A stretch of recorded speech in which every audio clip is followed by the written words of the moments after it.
ሌብነት በኦዲት የተነሳውን በደንብ እንፈትሻለን። በሁሉም ሰፈር በቃ መስረቅ፣ ማጭበርበር፣ መቅጠፍ ልማድ ነውና እኛም ጋር ኦዲተሮች፣ አንዳንድ ኃላፊዎች እንደዛ የሚያደርጉ ይኖራሉ። በቅርቡ በሚዲያ እንደተናገርኩት አሁን እርግጠኛ ሆኜ የምነግራችሁ መንግስታዊ ሌብነት ግን የለም። 100% እርግጠኛ ነኝ በዚህ። እኛ የምንለምናትን የምናገኛትን 100% የምናውለው ኢትዮጵያ ላይ ነው። 100%። ለምሳሌ እዚህ እኮ አዋሬ የተቀየረበት መንገድ በቂ ማስረጃ እኮ ነው። በቂ ማስረጃ ነው።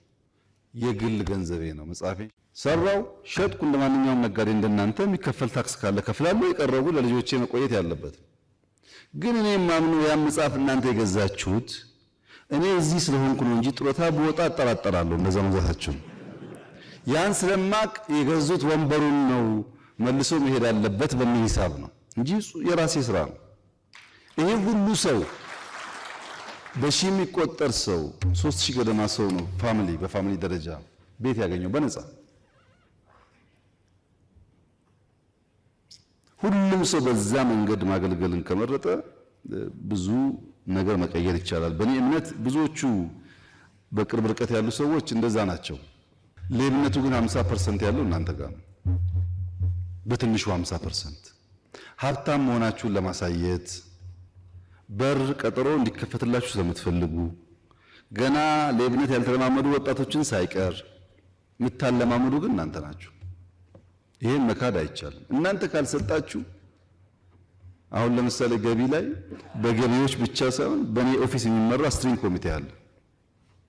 ብዙ ሚኒስትሮች ያሉበት ስልክ አለ። እስቲ እውነት ከልባችሁ ከሆነ ፒቲ ኮራፕሽን ስትጠየቁ ደውሉልንና 10 ሰው እጅ ከፍንጅ እንያዝና ታያላችሁ ሰዎቹ ስራ ሲሰሩ። ከዛ በኋላ የሚያስቸግራችሁ ሚኒስተር ካለ እስቲ አንድ ሰው ማስረጃ ይስጠኝና አንድ ሳምንት አላቆየውም። አምጡ ግን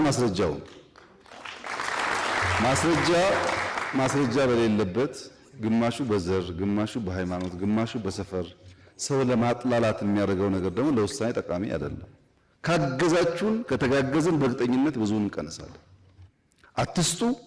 አቃሉ ያስቸግራችኋል ለስራ ቀድማችሁ ጠቁሙ። አብረን ያዛቸው። 10 ሰው ከያዝ እየፈራ ይሄዳል ማለት ነው። ጥንቃቄ እየጨመረ ይሄዳል።